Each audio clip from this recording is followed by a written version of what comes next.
Hello hi everyone అండి. మారుతి సాహితీ channel ప్రేక్షకులకు స్వాగతం సుస్వాగతం అండి.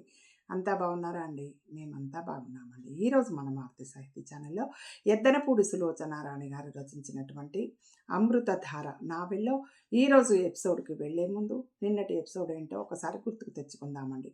పెళ్ళి సమయం దగ్గరికి కావడం, మరి ఎట్లా శివ పెళ్ళికి వెళ్ళాలని మనోజు తన ప్లాన్ ప్రకారం తను పనులు చేసుకోవడం, వర్షం పెద్దగా రావడం, కరుణాకరం గారు వచ్చి బామ్మగారు నన్ను మీ దగ్గరికి పంపించారు, మరి పెద్దల కార్యక్రమం ఉంది కాబట్టి మరి వస్త్రదానం చేయాలి కాబట్టి బామ్మగారివి కొనిపించి పంపించమన్నారు నా చేత అని లిస్టు మనోజుకు కరుణాకరం గారు ఇవ్వడం. ఇంతలో ఎవరెవరికి శివకు కరుణాకరం గారికి ఇద్దరికి పడదు. అంతకుముందే వారిద్దరు ఒకరంటే ఒకరికి పడదు. అలాంటి వాళ్ళు ఎదురు పడటం, తర్వాత శివ వచ్చి నువ్వు మరి వస్తున్నావా మర్చిపోయావా లేదా అని కన్ఫర్మ్ చేసుకోవడానికి రావడం. నువ్వు మరి నేను ఎక్కడికి వెళ్ళలే, ఎప్పుడు నీ గుండె దగ్గరే ఉంటాను, అలజడి చేస్తూ ఉంటాను అని చెప్పడం, తప్పకుండా రా టైంకు నేను వెళ్తున్నాను అనడం. మరి మంగళసూత్రాలు చీర నా దగ్గరే ఉన్నాయి తీసుకెళ్ళంటే నువ్వు వచ్చేటప్పుడే తీసుకోని రా అని మనోజ్కి చెప్పి శివ వెళ్ళడం. అంతవరకు జరిగింది కదా అండి. ఈరోజు ఎపిసోడ్లో ఏం జరగబోతుందో చూద్దామండి. టైము దాదాపు 2 గంటలు కావస్తుంది. మనోజు హ్యాండ్లూమ్ హౌస్లో బిల్లు చెల్లిస్తున్నాడు. ఎందుకంటే బట్టలు దోతులు చీరలు కొనడానికి వెళ్ళాడు కదా బామ్మగారు పంపిన పని మీద, అట్లా అనమాట. అతను మధ్యలో టైం చూసుకున్నాడు. పర్వాలేదు ఇంకా గంట టైం ఉంది అనుకున్నాడు. కరుణాకరం లిస్టు ప్రకారం అన్ని ఐటమ్స్ వచ్చాయో లేదో చూస్తున్నాడు. ఒక్క జత పంచలు తగ్గినా బామ్మగారు నా ప్రాణం తినేస్తారు అంటూ తను వ్రాసి తెచ్చుకున్న కాగితం మనోజు కొన్న లిస్టు మళ్ళీ మళ్ళీ సరిచూసుకుంటున్నాడు. ఇంతలో అక్కడికి మేనేజర్ జానకిరామయ్య పరుగెత్తుకొస్తున్నట్టే వచ్చాడు. బాబూ మీరిక్కడున్నారా? గంట నుంచి ఏ షాపులో ఎక్కడ ఉన్నారా అని తెలిసిన చోటల్లా గాలిస్తున్నాను. ఆయన ముఖం ఆదుర్దాగా అలసటగా ఉంది. ఏమైంది? డబ్బు కౌంటర్లో డబ్బు ఏమైంది? డబ్బు కౌంటర్లో ఇస్తూ అడిగాడు మనోజ్. శివాకి యాక్సిడెంట్ అయింది, 12 గంటలకి ఫోన్ వచ్చిందండి. నేను వెంటనే పరుగెత్తుకు వెళ్ళాను. కరుణా నర్సింగ్ హోంలో చేర్పించారు. దెబ్బలు బాగా తగిలాయి. స్కూటర్ మీద వెళ్తుంటే లారీ గుద్దేసిందండి. మీరివి తీసుకుని ఇంటికి వెళ్ళండి. బిల్స్ కరుణాకరం చేతిలో పెట్టి మనోజు వేగంగా బయటికి వచ్చాడు. శివాకి యాక్సిడెంటా? మనోజ్కి అది కలో నిజమో అర్థం కావడం లేదు. వాన ఉధృతం తగ్గినా జల్లు ఇంకా బాగానే పడుతూనే ఉంది. రోడ్లన్నీ నీళ్లమయంగా ఉన్నాయి. మనోజ్ కారు 10 నిమిషాల్లో కరుణా నర్సింగ్ హోమ్ ముందు ఆగింది. వెనక జానకిరామయ్య పరిగెత్తుకు వస్తున్నాడు. మనోజు ఆయన కోసం ఆగలేదు. లిఫ్టులో 3వ అంతస్తుకి వచ్చేశాడు. ఆ నర్సింగ్ హోము అతనికి బాగా తెలిసిందే. డాక్టర్ విష్ణుప్రియ ఎదురు వచ్చింది. శివ ఎక్కడా అడిగాడు మనోజ్. శివ? ఆవిడ నుదురు చిట్లించింది.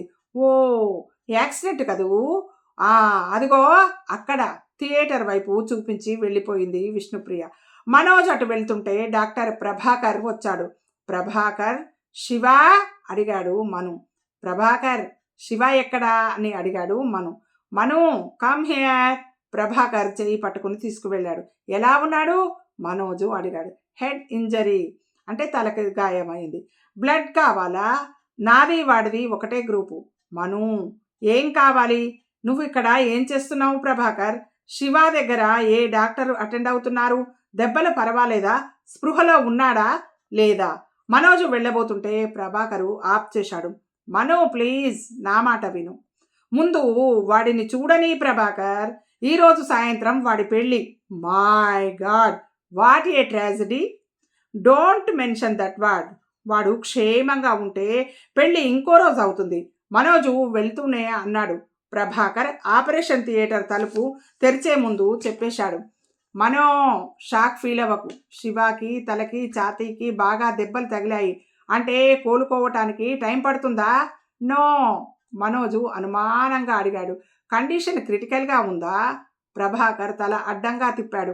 ఇక్కడికి తీసుకువచ్చేసరికి ప్రాణం పోయింది. బాడీ బాగా క్రష్ అయిపోయింది. నో. మనోజు కళ్ళు పెద్దవి అయినాయి. వైద్యుడిగా ప్రభాకర్కి ఇలా డెత్ న్యూస్ షాకు మనిషిని ఎలా చేస్తుందో అనుభవమే. తను మనోజ్ చెయ్యి గట్టిగా పట్టుకొని పక్కకు తీసుకెళ్ళి అక్కడున్న కుర్చీలో బలవంతంగా భుజాల మీద చేతులేసి కూర్చోబెట్టాడు. నర్స్, కొంచెం నీళ్లు తీసుకురా అంటూ చెప్పాడు. నర్సు మంచినీళ్లు తెచ్చింది. ముందు తాగు. మనోజు వద్దంటున్నా బలవంతంగా తాగించాడు డాక్టర్ ప్రభాకర్. ప్రభాకర్ తగ్గుస్వరంతో అన్నాడు, మను, శివాకి నీకు ఉన్న అనుబంధం నాకు తెలుసు. ఈరోజు వాడి పెళ్ళి అంటున్నావు. ఇంత గుడ్ న్యూస్ మాకెవ్వరికీ తెలియనే తెలియదు. ఏదైనా పెళ్లికి ముందు కొన్ని గంటల్లో ఇలా జరగటం చాలా ట్రాజడీ. ఆవిడెవరో మోస్ట్ అన్లకీ గర్ల్. మనోజు ఊపిరి పీల్చుకున్నాడు. అతని చెయ్యి కుర్చీ మీద బిగుసుకుపోయింది. మనూ, పోలీసులు వస్తున్నారు. స్టేట్మెంట్స్ ఇవ్వాలి. లారీ నెంబరు ఎవరో ఒకతను నోట్ చేసుకున్నాడు. వచ్చాడు. కేసు నమోదవుతుంది. వాడిని నేను ప్రాణాలతో వదలను. గుడ్, అలా అను. నేను మాత్రం వదులుతానా? ఏమనుకుంటారు ఈ లారీ వాళ్ళు? ప్రాణాలతో చెలగాటమాడతారా? కమాన్, లే రా. ప్రభాకర్ చేయి పట్టుకొని మనోజ్ని థియేటర్లోకి తీసుకువెళ్ళాడు. టేబుల్ మీద నిర్జీవంగా ఒంటి నిండా తల నిండా కట్లతో వాటిలో కూరుకుపోయినట్టే ఉన్నాడు శివ. మనోజ్కి దుఃఖం కంఠంలో నుంచి సుడిగాలిలా లేచి వస్తోంది. ఒక్క నిమిషం ఒళ్ళు జలధరించింది. తను ఎక్కడున్నాడో ఏం చేస్తున్నాడో తెలియనట్టు అయోమయంగా అనిపించింది.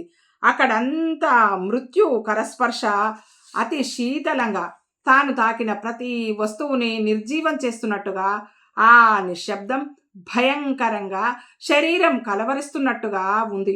ఎంతో ఆత్మీయ సంయమన శక్తి గల మనోజ్కి కూడా మనసు ఒక్కసారిగా చెదిరిపోయింది. అతనికి ఏడుపు ఒక వలలా చుట్టేస్తున్నట్టుగా ఉంది. ఆపుకోవటం అతనికి సాధ్యం కావడం లేదు. ఇంతలో సిస్టర్ వచ్చింది ప్రభాకర్తో. సార్, పోలీస్ ఇన్స్పెక్టరు వచ్చారు అంది. మనం రా, మాట్లాడాలి అన్నాడు ప్రభాకర్. మనోజు గుప్పెట్లుగా బిగిసి ఉన్న చేతులు మెల్లగా విడిపడినాయి. జరిగిపోయిన దాన్ని మనం సరిచేయలేం, జరగబోయేది చూడాలి అన్నాడు ప్రభాకర్. మనోజు గొంతులో దుఃఖం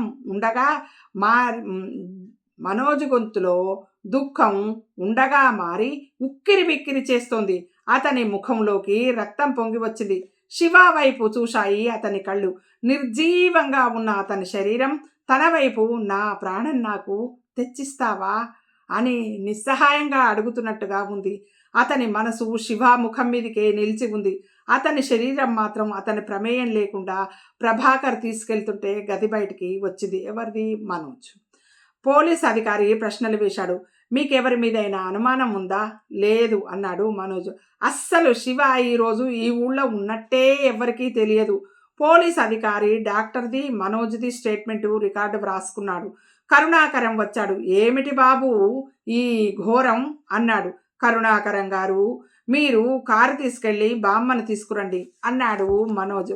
తర్వాత జరిగిందంతా మనోజ్కి కలలోలాగా తన ప్రమేయం లేకుండా జరిగిపోతున్నట్టుగా ఉంది. ఈ వార్త తెలియగానే చాలామంది వచ్చేశారు. రాత్రి 11 గంటలకి బామ్మ వచ్చింది. ఆవిడ శివ మీద పడి ఏడుస్తూ అంటున్న మాటలు మనోజ్కి చాలా విచిత్రంగా అనిపించాయి. ఇదేమిట్రా ఈ అన్యాయం? ఇలా దేవుడు నిన్ను ఎత్తుకుపోతాడని అనుకోలేదురా. నేను చెప్పిన మాట విని బాగుపడలేదనే తప్ప నీ మీద నాకే కోపం లేదురా. నువ్వు ఒక్కసారి కాస్త నాతో ఆపేక్షగా మసులుకుంటే నా మనసేమిటో నీకే తెలిసేదిరా. దూరంగా ఉన్న మీ అమ్మని నీలో చూసుకుంటూ బ్రతికానురా. పాపిష్టిదాన్ని. ఎంతసేపు ఇంటి మీదకి ఏ గొడవ తెస్తావో అంటూ హడలి చచ్చానే గాని ఒక్కరోజు నిన్ను ఆత్మీయంగా దగ్గరుంచుకోలేకపోయాను. మనువుకి అన్నం పెడుతుంటే నీకు అన్నం పెట్టలేకపోతున్నాని ఎంతో లోపల కుళ్ళి ఏడ్చేదాన్నిరా. నువ్వు ఒక్కసారి ప్రేమగా అమ్మమ్మ అని పిలిస్తే వినాలని తపించిపోయేదాన్ని. అది జరగలేదనే నా కోపం అంతా నీ మీద చూపించేదాన్ని. అంతేగాని నీ మీద నాకు ద్వేషం లేదురా నాయనా. ఈ పాపిష్టి లోకం ఎక్కడ నిన్ను అడ్డం పెట్టుకుని నా మీద దౌర్జన్యం చేస్తుందోనని నిన్ను దూరం పెట్టానురా. అంతేగాని ఇంకేం కాదు. ఇది నీకు చెప్పాలని ఎన్నిసార్లు అనుకున్నానో, నీకు తెలియజెప్పే రోజు ఎప్పుడైనా ఆ రోజు రాకపోతుందా అని అనుకున్నానే గాని దేవుడిలా నిన్ను ఎత్తుకుపోతాడని అనుకోలేదు. శివా, నా తండ్రి, మీ అమ్మ కాదురా, నువ్వు నన్ను ఎక్కువ బాధ పెట్టావు. అన్నీ ఉండి రాజభోగంగా పెరగాల్సిన వాడివి అలా బైరాగిలా తిరుగుతుంటే నా మనసు ఎంత కృంగిపోయేదో నీకు తెలియదురా. శివా, నాన్న, ఒక్కసారి అమ్మమ్మ అని పిలవరా బాబు. పిలవవు? పిలవరా నాయన. మనోజ్కి శివ మరణం బామ్మ ఆంతర్యంలో అట్టడుగున దాగి ఉన్న ఈ మాటలను బట్టి శివ ఆంతర్యం ఏంటో తెలిసిపోయి మతిపోయినట్టే అనిపించింది. శివ లేడు అన్న సత్యం అతనింకా నమ్మలేకపోతున్నాడు. లక్షణంగా పెళ్లి చేసి రైలెక్కిద్దామని అనుకున్న తాను వాడిని కట్టెల మీద పడుకోబెట్టి చితికి నిప్పు పెట్టవలసి వచ్చింది. శివ పోయి అప్పుడే 48 గంటలు దాటింది. బామ్మ ఇంకా లోపలి గదిలో ఏడుస్తోంది. బంధువులు వచ్చిన వాళ్ళు ఆవిడని సముదాయిస్తూనే ఉన్నారు. మను పడక గదిలో మంచం మీద కూర్చున్నాడు. ప్రభాకర్ అప్పుడే వచ్చాడు. మను, లాభం లేదు, నువ్వు రెస్ట్ తీసుకోవాలి. నీ మైండ్కి బలవంతంగానైనా సరే విశ్రాంతి ఇవ్వాలి. మైల్డ్ సెడిటిక్ ఇంజెక్షన్ ఇస్తున్నాను, జస్ట్ రిలాక్స్ అంటూ ఇంజెక్షన్ చేస్తున్నాడు. ఇంతలో మాణిక్యం వచ్చాడు. అబ్బాయి గారు, మీకోసం ఎవరో వచ్చారండి. ప్రభాకర్ కసిరాడు. వెళ్ళవతలకి, నో విజిటర్స్. మనోజ్ ఇప్పుడిక ఎవ్వరినీ కలవడు. నేను చెప్పానని చెప్పు. ఎవరు వచ్చినా సరే ఇంటి తలుపులు కూడా తెరవకు. గుమ్మం బయట నుంచే పంపించేయి, తెలిసిందా? మీ అబ్బాయి గారికి రెస్ట్ కావాలి. ప్రభాకర్ ఎంత గట్టిగా చెప్పాడంటే మాణిక్యం పిల్లిలా తలూపి అలాగేనండి, మీరు చెప్పారుగా, అలాగే చేస్తానండి అంటూ వెళ్ళిపోయాడు. మనోజు మంచం మీద పడుకున్నాడు. ప్రభాకర్ మంచం మీద కూర్చొని మనోజు చేయి తీసుకుని ధైర్యం చెబుతున్నట్టుగా, మను, నీకు చెప్పేంత వాడిని కాదు, కానీ ఈ లైఫ్ నీకు తెలియందేం కాదు. మన చేతిలో ఏం లేదు, జస్ట్ రిలాక్స్. నేను ఉదయం వస్తాను. కనీసం 4-5 రోజులైనా నువ్వు రెస్ట్ తీసుకోవాలి. ముందు బామ్మని ఓదార్చడం అనే పెద్ద పని ఉంది నీకు. నేను వస్తాను. మనోజు తల ఊపాడు. ప్రభాకర్ వెళ్ళిపోయాడు. 10 నిమిషాలు గడిచాయి. మనోజ్కి శరీరం అంతా క్రమంగా రిలాక్స్ అవుతున్న భావన కలుగుతోంది. ఘనీభవించిపోయినట్టున్న శరీరంలో రక్త ప్రసరణ మామూలుగా అవుతున్నట్టుగా అనుభవం. బాధ ఉన్నమాట నిజమే, కానీ ఆ బాధని జయిస్తున్న ఏదో అనిర్వచనీయమైన హాయి. ప్రభాకరం దగ్గరగా వేసి వెళ్ళిన తలుపు చప్పుడయింది. మనోజు దిండి మీద నుంచి తల తిప్పి చూశాడు. మాణిక్యం లోపలికి వచ్చాడు. నేను పంపించేశానండి. గుమ్మం లోపల అడుగు పెట్టడానికి వీల్లేదు. మా అబ్బాయి గారికి ఒంట్లో బాగాలేదు, ఎవ్వరినీ కలవరు అని పంపించేశానండి అన్నాడు. వాడి చేతిలో ఒక చిన్న బ్రీఫ్ కేసు ఉంది. అది తెచ్చి అక్కడ పెట్టాడు. ఏమిటా పెట్టే? మనోజు అడిగాడు. ఇదా అండి, ఇందాక డాక్టర్ గారు మీకు ఇంజెక్షన్ ఇస్తున్నప్పుడు వచ్చారని చెప్పానే, ఇచ్చారండి ఈ పెట్టే. ఎవరు వాళ్ళు? ఎవరో ఆడమనిషండి, మిమ్మల్ని చూడాలని వచ్చింది. డాక్టర్ గారు కేకలేశారుగా, చెప్పాను. అసలు ఆ అమ్మ డాక్టర్ గారి మాటలు వింది. ఈ పెట్టే ఇచ్చి మీకిమ్మంది, చెప్పేదేం లేదు అని వెళ్ళిపోయిందండి. ఇంతలో మేనేజర్ గారి బావమరిది మిమ్మల్ని చూడటానికి వచ్చారండి. వాళ్ళు ఒక పట్టాన పోలేదు. ఆరిని పంపేసరికి నా తల పానం తోక వచ్చిందండి, తల పానం తోకకొచ్చిందండి అని చెప్తే నమ్ముతారా అండి అన్నాడు. ఆడమనుష ఎవరు అడిగాడు. ఈ పెట్టే ఇలా పట్టుకురా, ఏముంది అందులో అన్నాడు మనోజు. మాణిక్యం పెట్టె తెచ్చి మంచం దగ్గర పెట్టి కాలింగ్ బెల్ మళ్ళీ మోగటంతో బయటికి పరిగెత్తాడు. మనోజు లేచి కూర్చుని బ్రీఫ్ కేసు తెరిచాడు. అది తాళం వేసిలేదు. అది తెరవగానే అతను నిరుత్తరుడయ్యాడు. దానిలో మిలమిలలాడుతూ చంద్రహారం, రవ్వల నెక్లెసు, వడ్డాణం, కాసుల పేరు, చెవుల కమ్మలు, గాజుల జతలు ఉన్నాయి. ఇవి రాధత్తయ్య నగలు, అంటే శివ వాళ్ళ అమ్మవి. అందులో చిన్న ఉత్తరం ఉంది. అది తీసి చూశాడు. అందులో ఇలా ఉంది. మనోజ్ గారికి శివ వాళ్ళ అమ్మ నగలు నాకు ఇచ్చారు. నాకు తెలిసినంత వరకు ఈ పెట్టెలో ఒక్క చిన్న వస్తువు కూడా బయటికి తీయలేదు. పెట్టే శివ ఇచ్చింది తెచ్చినట్టు మీకు అప్పగిస్తున్నాను. నేను ఈ 7 గంటల ట్రైన్కి వెళ్ళిపోతున్నాను. మనోజ్ ఈ ఉత్తరం చూడగానే ఒక్కసారిగా ఉలిక్కి పడ్డాడు. అమూల్య వచ్చిందా? ఇంత క్రితం? అమూల్యనా అలా వెళ్ళగొట్టింది? My God! అతని నుదుటన చెమటలు అలముకోసాగాయి. శివ పోయిన తర్వాత తమ మేనేజర్ ద్వారా మురళికి, అమూల్యకి ఈ సంగతి చెప్పమని కబురు చేశాడు. తర్వాత జరిగిన హడావుడిలో మతిపోయినట్లున్న తనకి అసలు అమూల్య సంగతే గుర్తుకు రాలేదు. మనోజు చప్పున లేచాడు. అతనికి మత్తుగా నిద్ర వస్తున్నట్టు ఉంది. నగల పెట్టే బీరువాలో పెట్టి బీరువాలో నుంచి డబ్బు తీసుకొని జేబులో కుక్కుకున్నాడు. అతను బట్టలు కూడా మార్చుకోలేదు. పైజామా లాల్చీతోనే కారు తాళాలు తీసుకొని బయటికి వచ్చాడు. బామ్మ గారికి జావ తీసుకుని వెళ్తున్న మాణిక్యం మనోజ్ని నోరు తెరిచినట్టు చూసి తెల్లబోయి చూస్తున్నాడు. అబ్బాయి గారు, ఇక్కడికండి, డాక్టర్ గారు మిమ్మల్ని కదలొద్దని అన్నారు కదండి అంటూ వెనుక వచ్చాడు. మనోజు కళ్ళెర్ర చేసి చూశాడు. మాణిక్యాన్ని తోసేసి బయటికి వచ్చేశాడు. మాణిక్యం పిలుస్తున్నా వినిపించుకోలేదు. గ్యారేజ్లో కారు తీసుకుని బయటికి వచ్చేశాడు. కారు నాంపల్లి స్టేషన్కి వచ్చింది. మనోజ్కి నిద్ర మత్తుగా అనిపిస్తోంది. స్టేషన్ లోపలికి వచ్చాడు. అప్పటికి అరగంట క్రితమే బెంగళూరు ఎక్స్ప్రెస్ వెళ్ళిపోయిందని చెప్పారు. అతను టైం చూసుకున్నాడు. లాభం లేదు. కారులో వెళ్ళినా అందుకోవటం కష్టం. అతను అక్కడ సిమెంట్ బెంచి మీద కూలబడ్డాడు. అమూల్య వెళ్ళిపోయింది. శివాని పెళ్లి చేసుకుని నవవధువుగా రాజకుమారిలా వెళ్లాల్సిన అమూల్య దిక్కులేని దానిలా ఒంటరిగా వెళ్ళిపోయింది. శివ ఆత్మ తనని క్షమిస్తుందా? అమూల్య అంటే శివాకి ఎంత ప్రాణం! ఛీ ఛీ! తనేం చేశాడు? అమూల్యని ఒంటరిని చేసి వదిలేశాడు. అమూల్య తన ఇంటికి వస్తే చూడను అని నౌకర్ చేత గెంటించాడు. శివ, నాకు తెలుసు నువ్వు నన్ను క్షమించవు. నా వల్ల ఘోరమైన పొరపాటు జరిగింది. కానీ దీనికి కారణం నువ్వే. నాకు మతిపోయేలా షాకిచ్చి వెళ్ళిపోయావు శివ. నా వల్ల అపరాధమే జరిగింది. మనోజు మోకాలి మీద చేయి వేసి వెళ్ళటానికి లేవబోయాడు. అతని వల్ల కాలేదు. విపరీతమైన నిద్ర అతన్ని అచేతనుణ్ణి చేస్తుంది. కూర్చుండిపోయి తల సిమెంట్ బెంచి మీద వెనక్కి ఆనించాడు. కొద్దిసేపటికి ప్రభాకర్ పిలుస్తున్నాడు. మను, ఇక్కడ ఉన్నావా? ఇంటికి వెళదాంరా. లే, నిద్ర వస్తోంది, ఇంటికి వెళదాం పద. ప్రభాకర్ బలంగా లేపి నడిపిస్తున్నాడు. కారులో కూర్చున్నట్టు లీలగా జ్ఞాపకం. మళ్ళీ వెంటనే నిద్ర ఆవరించేసింది మనోజ్కి. నెల రోజుల తర్వాత మనోజు పడక గదిలో మంచం మీద దిళ్ళకి ఆనుకొని పడుకొని రవీంద్రుని గీతాంజలి తిరిగేస్తున్నాడు. ఇది వరకు ఇది చాలాసార్లు చదివాడు. కానీ ఇప్పుడు ఇవే మాటలు, ఇవే వాక్యాలు కొంగొత్త అర్థాలని స్ఫురింపచేస్తున్నాయి. మనోజు గడ్డం కొద్దిగా మాసి ఉంది. అతని కళ్ళలో సదా కనిపించే చురుకుదనం, పని పట్ల ఆసక్తి ఏమైనాయో. ఆ చూపుల్లో స్తబ్దత, ఏదో పోగొట్టుకున్న శూన్యత. ఇంతలో మాణిక్యం గదిలోకి వచ్చాడు. బాబూ, లాయర్ దయానిధి గారు వచ్చారు అన్నాడు. కూర్చోమను, వస్తున్నాను. క్షమించాలి మనోజ్. నీతో ఒక ముఖ్యమైన విషయం ఆంతరంగికంగా, అత్యంత అవసరంగా, అర్జెంటుగా మాట్లాడాలి.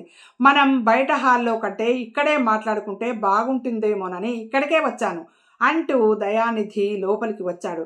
ఆయన చేతిలో బ్యాగ్ ఉంది.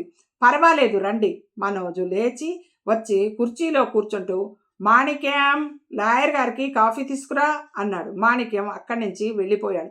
పర్వాలేదు రండి, మనోజు లేచి వచ్చి కుర్చీలో కూర్చుంటూ చెప్పాడు. దయానిధి మనోజు ఎదురుగా ఉన్న కుర్చీలో కూర్చుంటూ, ఏమిటది, నువ్వు చాలా చిక్కిపోయావు అన్నారు. ఈ మధ్య తనని చూడగానే అందరూ వేస్తున్న ప్రశ్నే అది.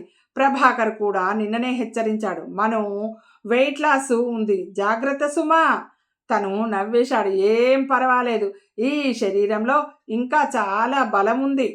శివ హఠాత్తుగా పోవటం, తన చేతుల మీదుగా కర్మకాండలు ముగించటం అంతా యాంత్రికంగా జరిగిపోయినా మనోజు మనసు ఇంకా శివ మరణం గురించి నమ్మలేకపోతుంది. శివ ఏదో ఊరు వెళ్ళినట్టుగా, హఠాత్తుగా ఏ డబ్బు కోసమో టెలిగ్రామ్ వస్తుందన్నట్టుగా తనకు తెలియకుండానే మనసు ఆశగా ఎదురు చూస్తుంది. శివ పోయి అప్పుడే నెల దాటింది కదూ అన్నాడు దయానిధి. మనోజు చప్పున చూపులు కిటికీ వైపు మరల్చుకున్నాడు. అతని ఎర్రబడ్డ కళ్ళలో అత్యంత ప్రియమైన వ్యక్తిని పోగొట్టుకున్న విషాదం సంధ్యాకాంతిలో గోధూళిలా ఆవరించుకుని ఉంది. గుండెల్లోంచి ఎగసి వస్తున్న బాధాతరంగాన్ని నిగ్రహించుకుంటున్నట్టుగా అతని గొంతులో గుటకమింగిన కదలిక. లాయర్ దయానిధి ఇది గమనిస్తూనే ఉన్నాడు. కానీ మిగతా అందరిలా దయానిధి అతన్ని అనునయించలేదు, వేదాంతం చెప్పలేదు, సానుభూతి చూపించలేదు. శివ, నువ్వు శివ గురించి బాధపడక్కర్లేదు. అతనికి అసలు ఆ అర్హతే లేదు. ఆయన వెంట తెచ్చిన బ్యాగు మనోజ్కి ఎదురుగా టీపాయ్ మీద పెట్టి తెరుస్తూ ఆగ్రహం నిండిన కంఠంతో, ఈ శివ పోతూ పోతూ నీ మెడకి ఒక ఉచ్చు బిగించి వెళ్ళాడు అన్నాడు. మనోజు ఆయన అన్న ఆ తీరుకి తల తిప్పి ఇటు చూశాడు. దయానిధి కాగితం తీసి మనోజు చేతికి అందించాడు. ఈ వ్యవహారాలు చూసే స్థితికి ఇంకా రావటం లేదు. ప్రతిదీ అర్ధరహితంగా, ఈ జీవితం ఒక బొమ్మలాటగా, పిల్లలు ఇసుకతో ఆడే పిచ్చుకగూడుగా కనిపిస్తోంది. ఆ పిచ్చుకగూడు అర్థం పర్థం లేకుండా కట్టడం, తోసేయటం ఎలాగో ఇది కూడా అంతే అనిపిస్తోంది మనోజ్కి శివ మరణంతో జీవితంలో ఒక తీవ్రమైన ఆఘాతం ఏర్పడినట్లుగా ఉంది. దాన్ని ఎలా పూడ్చుకోవాలో అర్థం కావడం లేదు. నానేవారు లేరనే భావశూన్యత అనే ఈ ఆఘాతంలో తను దిగబడిపోకుండా బాహ్య జీవితంలోని సందడి వైపు, ఆకర్షణ వైపు రావటానికి అతని మనసు ఎంతో పెనుగులాడుతూ ఉంది. కానీ వాటన్నింటినీ పేలవంగా చూపిస్తున్న అతీతమైన శక్తి ఇంకేదో అతన్ని నిస్సహాయుడిని చేస్తోంది. ఈ ఘర్షణకి అతను తట్టుకోలేకపోతున్నాడు. మనోజ్, ఈ కాగితాలు ఒక్కసారి చూడు. నువ్వు శివాని తండ్రి తండ్రి కంటే ఎక్కువగా ప్రాణ స్నేహితుడుగా బాగా చూసుకున్నావు. దానికి అతను నీకిచ్చిన ప్రతిఫలం ఏమిటో నీ కళ్ళతో నువ్వే స్వయంగా చూడు. ఫ్యాక్టరీ వ్యవహారాల్లో, ఈ డబ్బు లావాదేవీలో నేను మొదటి నుంచి నిన్ను హెచ్చరిస్తూనే ఉన్నాను. కానీ నువ్వు నా మాట వినలేదు. ఏమైంది? ఆ కాగితాలు చూడు ముందు. చెప్పండి, ఏం చేశాడు శివ? నా నోటితో అతని పేరు ఎత్తాలంటే కూడా నాకు పరమ అసహ్యం వేస్తోంది. ప్లీజ్ అన్నాడు మనోజ్. నువ్వు ఇంకా ఆ శివాని వెనకేసుకు రావద్దని మనోజ్. విశ్వాసం ఉన్న ఏ మనిషి ఇలా చెయ్యడు. ఏమైంది చెప్పండి, ఏమైందా? ఆయన కాగితాలు తీసుకొని చూపిస్తూ, మీ శివ తన పేరిట ఉన్న ప్రతీదీ అమూల్య అనే ఒక మహానుభావురాలికి తన తదనంతరం దాన ధర్మ విక్రయాది హక్కులతో చెందుతున్నట్టుగా విల్లు వ్రాసి రిజిస్టర్ కూడా చేయించాడు. ఇది నీకు తెలుసా? మనోజు ఉలికిపాటుగా చూశాడు. తెలియదన్నట్టు తల తిప్పాడు. మీకు తెలియనిది నేను ఇది చూసినప్పుడే అనుకున్నాను. నీకు తెలియదని ఇది చూసినప్పుడే నేను అనుకున్నాను. తెలిస్తే ఈ వీళ్ళు అసలు వ్రాయటం అంటూ జరిగేది కాదు. శివ మనందరినీ మోసం చేశాడు. పోనీ ఆ వ్రాసేవాడు నా దగ్గరికి వచ్చాడా? రాలేదు. ఎందుకు వస్తాడు? ఇలాంటిది నేను ఒప్పుకోనని ముందే తెలుసుగా ఆ ముకుందరావు దగ్గర వ్రాసి రిజిస్టర్ చేయించాడు. అయినా శివ పోయిన తర్వాత నాకు ఫోన్ చేశాడు ఆయన. ఎవరు? ముకుందరావు. విల్లు గురించి చెప్పాడు. నేను నమ్మలేదు, పరుగెత్తుకుని వెళ్ళాను. శివ సంతకం ఫోర్జరీ ఏమో, గిట్టని వాళ్ళు చేశారేమో అని అనుమానపడ్డాను. విల్లు ఆయన చదివి వినిపించాడు. నా చెవుల్ని నేనే నమ్మలేకపోయాను. శివ సంతకం ఫోర్జరీ కూడా ఏం కాదు. ఆ విల్లు అన్ని విధాలా చట్టబద్ధమైనది. దానికి తిరుగు లేనేలేదు. ముకుందరావు గారు అప్పుడే వచ్చి నీకు మీ నాయనమ్మకి చదివి వినిపిస్తానన్నారు. ముందు నీ సంగతేమో గాని ఆ ముసలావిడ గుండె ఆగిపోతుందని నేనే వారించాను. మనోజ్, ఏమిటిది? మనం ఏం అన్యాయం చేశామని శివ మన మీద ఇలా ప్రతీకారం తీర్చుకున్నాడు? ఈ విల్లు మూలంగా శివ పేరిట మన కంపెనీలో ఉన్న షేర్స్, బ్యాంకులో ఉన్న fixed deposits, Deccan ceramics factory పెట్టిన స్థలం అన్నీ అమూల్యకే చెందుతాయి.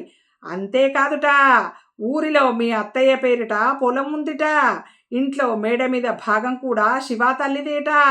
వాటికి కూడా శివ వారసుడు కాబట్టి అవి కూడా ఇందులోకే వస్తాయంటున్నాడు ఆయనెవరు? ముకుందరావు. శివ పేరిట ఉన్నది ఒక్కటి కూడా వదలనంటున్నాడు. మనోజు మత్తు ఏదో వదిలిపోయినట్టే అయ్యింది. దయానిధి చేతుల్లో కాగితాలు చూశాడు. విల్లులో ముఖ్యమైన పాయింట్లు వ్రాసుకువచ్చారాయన. మనోజు తేదీ చూశాడు. శివ చచ్చిపోవడానికి 1 రోజుల కిందట వ్రాయబడిన విల్లు అది. శివ ఒక్క మాట కూడా తనతో చెప్పలేదు. అసలు శివ వీలునామా వ్రాయాల్సిన అవసరం ఏమొచ్చింది? తన మృత్యువు సంగతి ఊహించాడా? భయపడ్డాడా?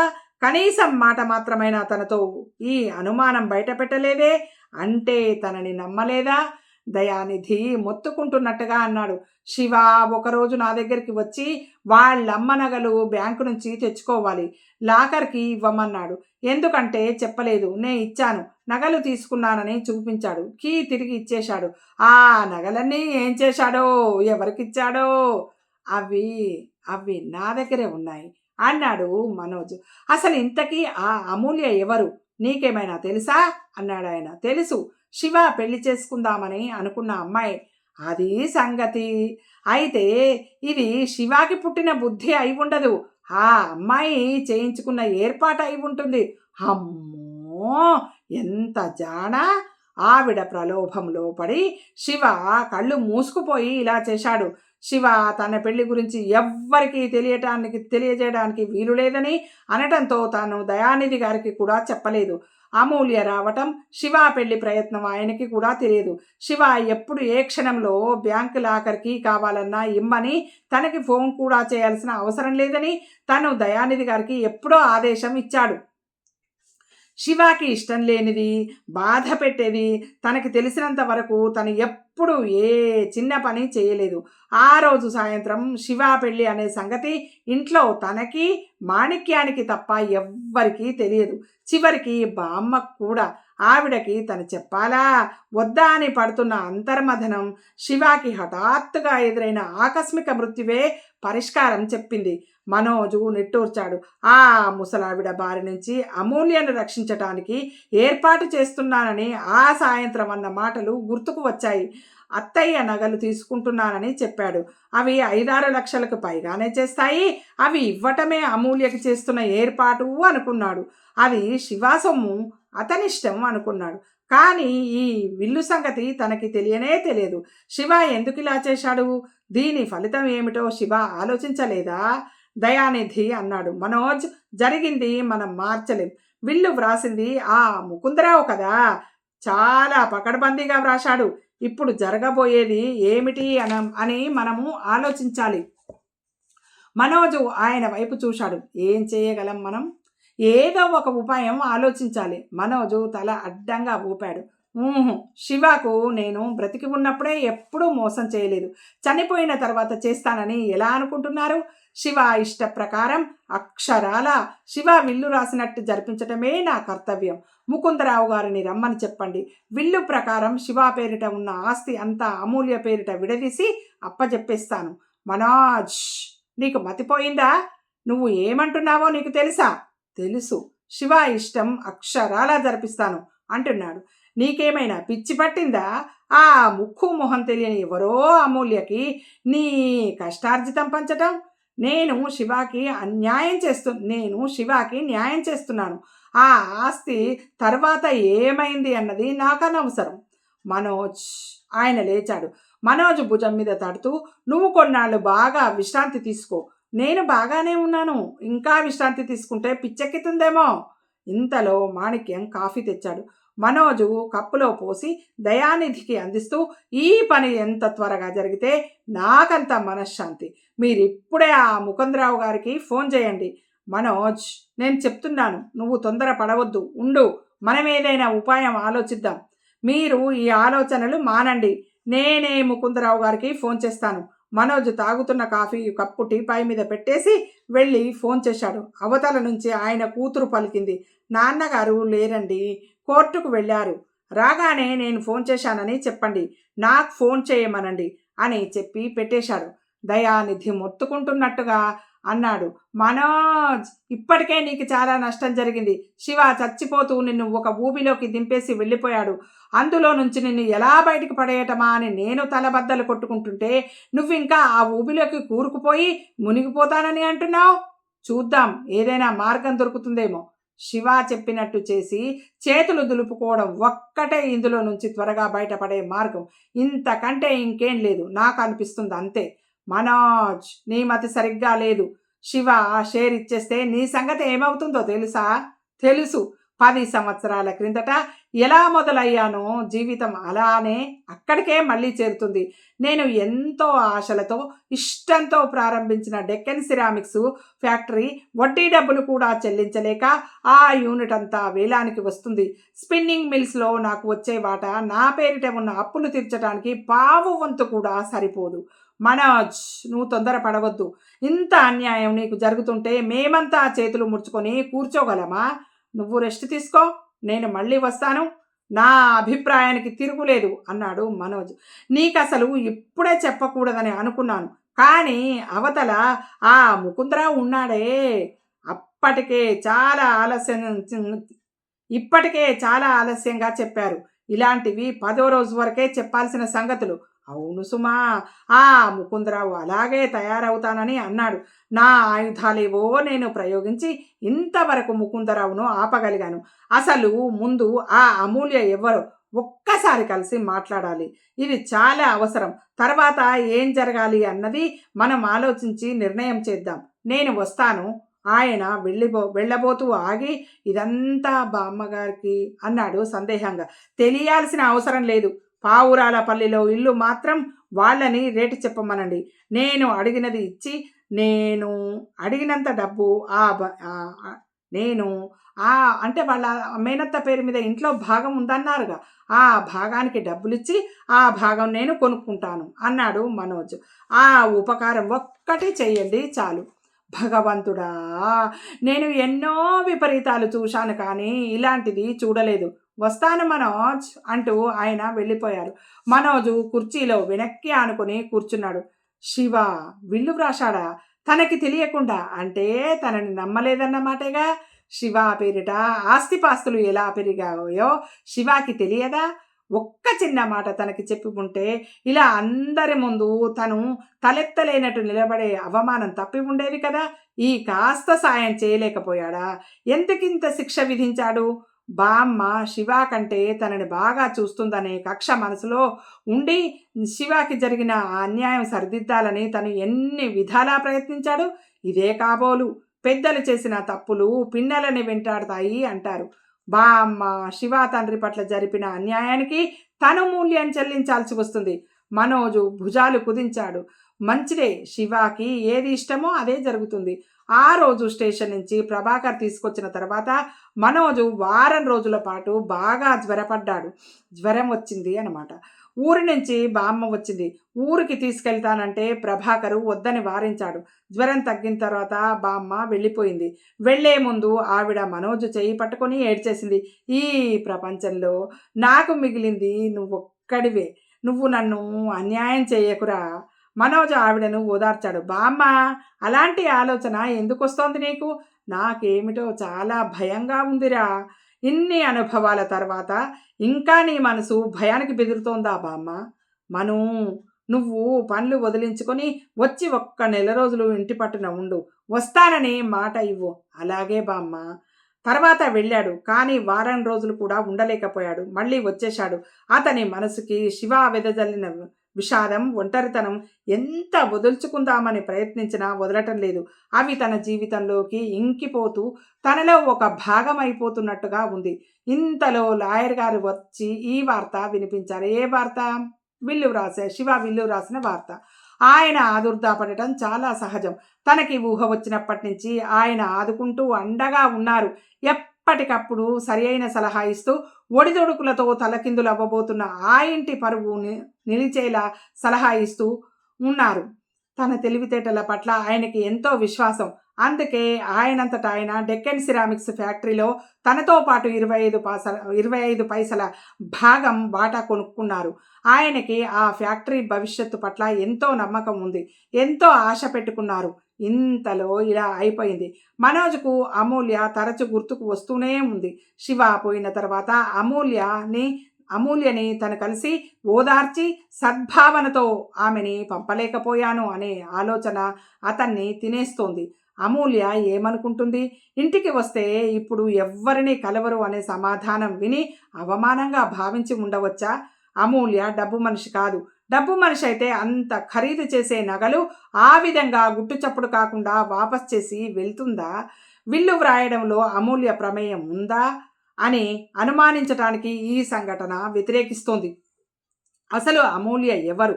శివాకి ఎలా పరిచయం? అమూల్య వ్యక్తిత్వం ఏమిటి? ఇవేవి తనకి తెలియవు.